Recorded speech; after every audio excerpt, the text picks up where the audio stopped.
ഇത് mass മോട്ടോഴ്സിന്നാണ് Honda Activa 60 വണ്ടി നമ്മൾ വർക്കിന് വേണ്ടിയിട്ടുണ്ട്. അതിനകത്ത് മെയിനായിട്ട് നമുക്ക് പറഞ്ഞേക്കണ വർക്ക് എന്ന് പറഞ്ഞാൽ fuel meter, petrol meter work ചെയ്യുക, ഇൻഡിക്കേറ്ററിനും ബസറും ഫിറ്റ് ചെയ്യണം. പിന്നെ ഫ്രണ്ടിലത്തെ ലെഫ്റ്റ് സൈഡ് ഇൻഡിക്കേറ്റർ മാറ്റണേഴ്സ് എന്ന് പറഞ്ഞാണ് കേട്ടോ.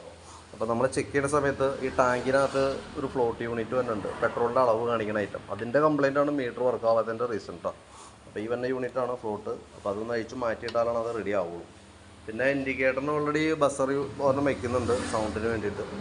പിന്നെ ഉള്ളത് ഫ്രണ്ട് ഇൻഡിക്കേറ്റർ ഓർഡർ മാറ്റണേഴ്സ് പറഞ്ഞിട്ടുണ്ട് കേട്ടോ. അപ്പോൾ നിലവിൽ ഐറ്റം നമ്മുടെ കയ്യിൽ ഓൾറെഡി സ്റ്റോക്ക് ഇല്ല. പക്ഷേ ഇൻഡിക്കേറ്റർ മാത്രമായിട്ട് മാറ്റിയിട്ടൊന്നും കാര്യമില്ല. കാരണം വെച്ചാൽ ഇൻഡിക്കേറ്റർ ഓൾറെഡി ഇവിടെ പൊട്ടിയിട്ടുണ്ട്. അത് കൂടാണ്ട് ഇവിടെ വൈസറൊക്കെ പൊട്ടിയിരിക്കുകയാണോ, ഈ ഹാൻഡിൽ കവർ, വൈസർ എന്ന് പറഞ്ഞാൽ ഈ ഹാൻഡിൽ കവർ ഈ സൈഡൊക്കെ പൊട്ടിയിരിക്കുകയാണ്. അപ്പോൾ ഈ ഹാൻഡിൽ കവറും ഇൻഡിക്കേറ്ററും കൂടി വരുത്തി മാറ്റി കളയുകയാണെങ്കിൽ അതാണ് ഏറ്റവും ബെറ്റർ കേട്ടോ. അപ്പോൾ നിലവിൽ അത് നമുക്കൊന്നും ചെയ്യാൻ പറ്റില്ല. അത് ആ രീതിയിൽ തന്നെ നിൽക്കും. ഞാൻ ബസർ സെറ്റ് ചെയ്തിട്ട് അത് ഫ്രണ്ട് സെറ്റ് ചെയ്ത് തരാം. നമുക്കത് വേണമെന്നുണ്ടെങ്കിൽ നമുക്കത് ഓർഡറിലേക്ക് വിട്ട് വരുത്തി നമുക്ക് മാറ്റാം. പിന്നെ ഈ ടാങ്കിനകത്ത് തന്നെ ഫ്ലോട്ടും ബസറൊക്കെ ഉൾപ്പെടുത്തി നമുക്ക് വർക്ക് കംപ്ലീറ്റ് ചെയ്യാം. അപ്പോൾ ഞാൻ എൻ്റെ ഏകദേശം ഒരു എസ്റ്റിമേറ്റ് വാട്സാപ്പിലേക്ക് ഇട്ടേക്കാം കേട്ടോ. വീഡിയോ കണ്ടുകഴിയുമ്പോൾ നോക്കിയിട്ടൊന്ന് റിപ്ലൈ ഇട്ടാൽ മതി.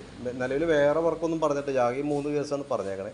ജനറലായിട്ട് സർവീസോ വേറെ കംപ്ലയിൻസുകളൊന്നും തന്നെ പറഞ്ഞിട്ടില്ല കേട്ടോ. അപ്പോൾ അതുകൊണ്ട് ഈ പറഞ്ഞ വർക്കിൻ്റെ എസ്റ്റിമേറ്റാണ് ഞാൻ വാട്സാപ്പിൽ ഇടുന്നത് കേട്ടോ. അപ്പോൾ ഞാൻ വർക്ക് കംപ്ലീറ്റ് ആയി കഴിയുമ്പോൾ കോൺടാക്ട് ചെയ്തോളാം. ഓക്കെ.